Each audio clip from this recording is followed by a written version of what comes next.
నిక్కమైన మంచి నీలమొక్కటి చాలు తలుకు వెలుకురాలు తట్టెడేలా.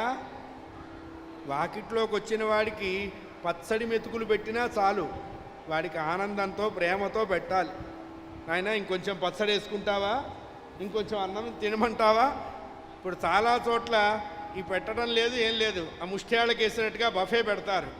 పోయి లైన్లో నించోబట్టండి, అమ్మా జరుగు. వాడు రెండోసారి కూడా వేయడు, రెండోసారి వేయడు. వాడు వేస్తే వాడికి లాసు. ఇంకా విశేషాలు ఏమిటంటే గుప్పెడు అన్నం విస్తట్లో పెడతారు.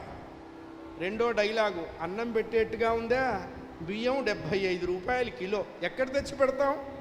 మిమ్మల్ని కాదులే, మీరు తినండి. పప్పు వేసుకుంటారా? కందిపప్పు 180 కిలో, ఎక్కడ తెస్తాం? మిమ్మల్ని కాదులే.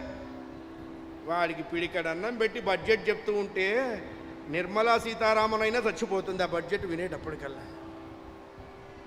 వచ్చిన వాడికి గుప్పెడు అన్నం పెట్టలేము, గుండెడు బడ్జెట్ చెప్తుంటివి. భక్తితో పెట్టిన కూడు పట్టెడైనను చాలు.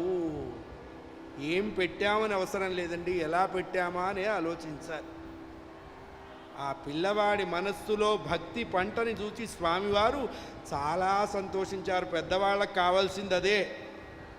నాయనా తప్పకుండా తీసుకురారా, తింటాను అన్నాడు. లేడి పిల్లలాగా ఎగురుతూ వెళ్ళి 2 దోసపళ్ళు కోసుకొచ్చాడు. వస్తూ వస్తూ తామరాకు దొన్నెలో అని నీళ్లు పట్టుకొచ్చాడు. స్వామివారు ఆ 2 పళ్ళు తిన్నారు, ఈ దొన్నెలో నీరు తాగారు. వాడు చెప్పిన దానికంటే బాగున్నాయండి. ఎందుకు బాగున్నాయి అన్నారు, అక్కడ వాడి మనస్సు బాగుంది కాబట్టి అన్నీ బాగున్నాయి. స్వామివారు అలా 2 చేతులు వెనక్కేసుకొని కాసేపు అట్లా కూర్చున్నారు.